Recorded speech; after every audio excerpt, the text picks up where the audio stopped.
It's the start of 2021 and already we are seeing new and powerful phones make its way into the market. Samsung has decided to grace us with an early release of the Samsung Galaxy S21 lineup. 3 phones were released as different entry levels into this flagship lineup. And what I have here is the Samsung Galaxy S21 Ultra, the cream of the crop and a benchmark set for other phone manufacturers in 2021. With a new phone comes a new design, and when I initially saw the phone during Samsung's Unpack event, I was thinking that this is just another phone with an oversized camera bump. Until I got the phone in my hands. First of all, I am really liking this frosted glass back finish, and the camera bump? Well, it's still there, but I like that Samsung has managed to melt the camera bump with the curvature of the phone, so honestly it actually doesn't look that bad. The front, however, is a 6.8-inch AMOLED display, and as you can expect from Samsung, the color and brightness are great and it's perfect for you to watch videos and even play games on it. This is also the first time that the company has implemented a 120Hz refresh rate display. It is buttery smooth when it comes to scrolling around the phone. But the refresh rate is variable, and that means that the phone can change its refresh rate from 120Hz to a lower refresh rate based on the type of content you're consuming. And that in turn can save battery life. One more feature that Samsung has given up is the Bixby button, Samsung's own voice assistant. So all you're left is the power button and the volume rocker, which is technically all the buttons you ever need on a phone.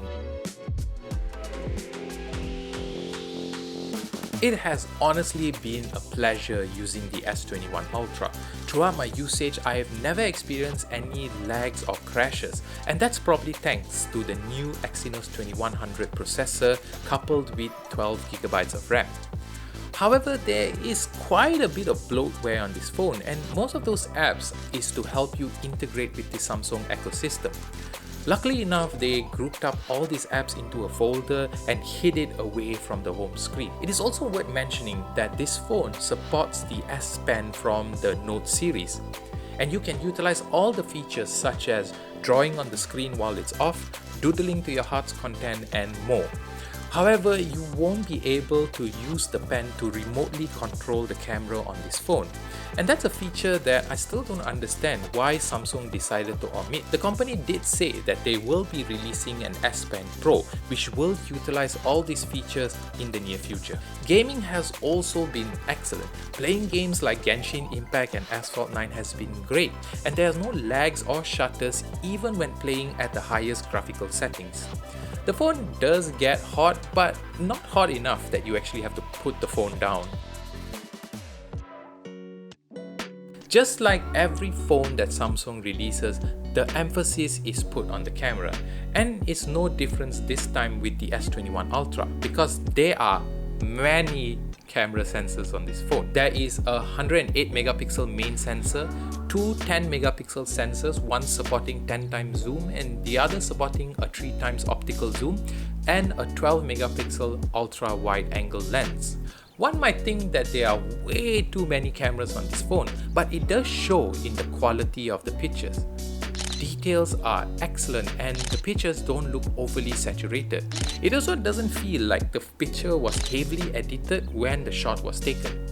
It also does a great job in making sure that the sun doesn't overexpose your shots. Even the night shot doesn't look too bad. There's no obvious noise just as long as you have a light source in the shot, and you can still make out the details of certain objects. There is also a 100x zoom feature on this phone, but it's not really meant for you to take pictures because it comes out super grainy, but it is a fun feature to play with. On the front is a 40MP selfie camera, which shares the same quality as the main camera, but in my opinion, the colors are not as great, but it's still decent enough for you to take a selfie. Battery life has also been absolutely fantastic on this device.